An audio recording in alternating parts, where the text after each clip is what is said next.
Dinámica circular. En este nuevo video observamos una dificultad similar al video anterior, es decir, el cálculo de la velocidad en la posición mostrada de la partícula.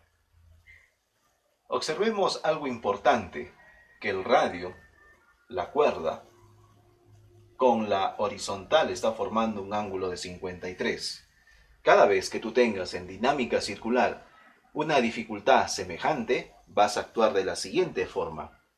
El radio va a ser un elemento importantísimo para trazar el plano cartesiano, es decir, sobre el radio vamos a trazar el eje X.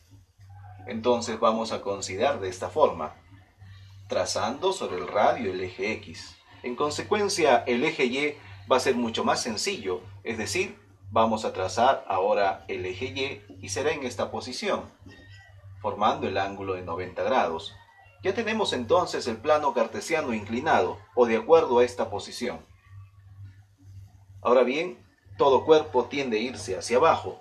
Este cuerpo tiene una masa de 2 kilogramos, por lo tanto su peso será igual a 20 newtons. Como todo vector que posee un ángulo que no lo conocemos hasta el momento, debe poseer dos componentes rectangulares. Para ello, vamos a hacer uso de este ángulo de 53. En este triángulo rectángulo, el ángulo de 53 que está aquí, me genera este otro ángulo que es igual a ¿cuánto? A 37. En consecuencia, si este es 37, este otro ángulo será igual a 53. Esta forma de trabajar ya hemos visto en varios temas anteriormente. Recuerda entonces, si este ángulo es 53, este otro es 37, en consecuencia el de aquí es 53. Las dos componentes del vector peso serían entonces 1 y 2. No olvidemos que todo vector al lado de un ángulo se denomina por coseno, es decir, coseno de 53 por el peso o por el vector, en este caso 20, se entiende en newtons. En consecuencia, este otro vector sería seno del ángulo, seno de 53 por el vector o el peso 20 newtons. Bien, hemos hecho la descomposición rectangular del vector peso, pero aún falta un elemento importantísimo, la cuerda. Esta cuerda, en cada punto de la trayectoria circular, es decir, va a jalar ¿hacia dónde esa cuerda? Hacia el centro. Entonces, esta cuerda tiende a jalar a la partícula hacia el centro, denominándose tensión. No observamos más elementos. Apliquemos entonces nuestra fórmula de dinámica circular. Fuerzas internas. Observamos que la tensión es una fuerza interna más el seno de 53 por 20.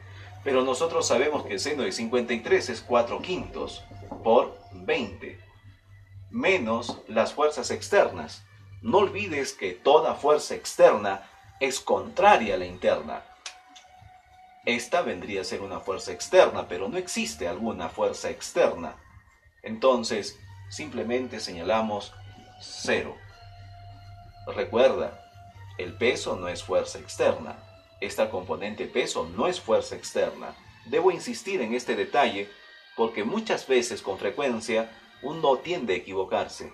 Toda fuerza externa es aquella contraria a la interna y por lo tanto no hay esas fuerzas contrarias. Por ese motivo es 0. La masa de la partícula es igual a 2.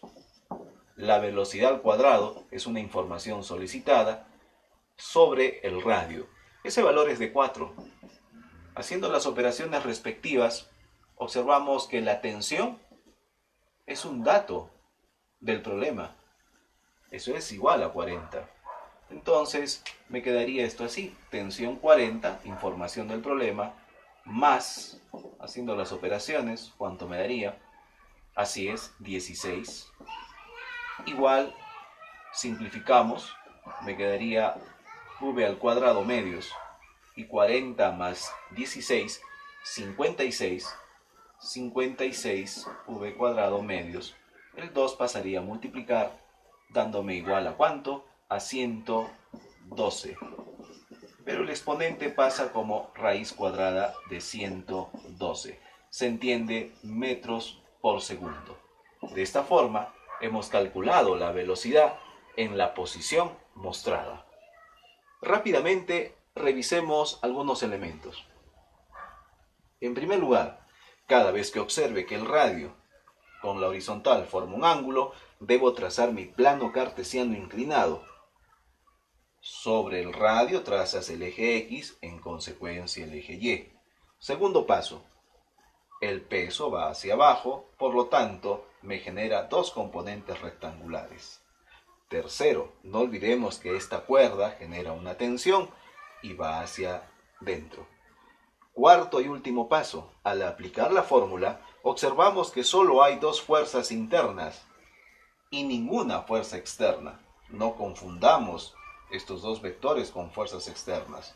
Las fuerzas externas son contrarias a la interna, por ese motivo es cero. En el siguiente video veremos un problema más interesante aún.